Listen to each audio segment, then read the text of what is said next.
కీర్తిశేషులు దుద్దిల్ల శ్రీపాదరావు గారి జయంతి సందర్భంగా వారికి నివాళులర్పించడానికి చేసినటువంటి పెద్దలందరికీ, వేదిక మీద ఉన్నటువంటి శాసన మండలి చైర్మన్ గుత్తా సుఖేందర్ రెడ్డి గారికి, శాసన మండలి వైస్ చైర్మన్ బండా ప్రకాష్ గారికి,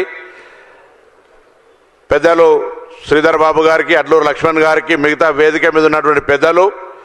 ఇక్కడికి విచ్చేసిన అందరికీ కూడా హృదయపూర్వకంగా నమస్కారాలు తెలియజేస్తూ, శ్రీపాదరావు గారు కరీంనగర్ ఉమ్మడి జిల్లాకు సంబంధించే కాక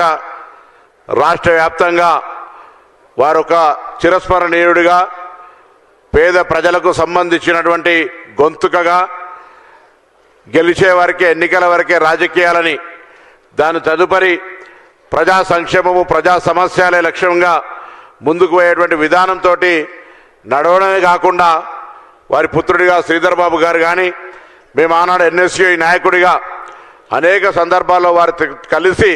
కాంగ్రెస్ పార్టీ కార్యక్రమాల్లో పాల్పంచుకునేటువంటి సందర్భంలో మరి మనం నేర్చుకున్నటువంటి అంశం ప్రజలకు సంబంధించినటువంటి అంశాలన్నీ కూడా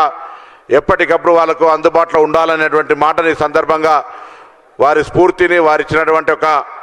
మార్గదర్శకతని సందర్భంగా జ్ఞాపకం చేసుకుంటూ నాకు జ్ఞాపకం ఉంది. కార్ నెంబర్ అంబాసిడర్ 6384లో 6384 కారులో మంత్రి వాళ్ళందరూ కూడా నెంబర్ నోచి ఉంటుంది. ఎప్పటికి కూడా అనేక సందర్భాల్లో మంత్రి ప్రాంతానికి కానీ,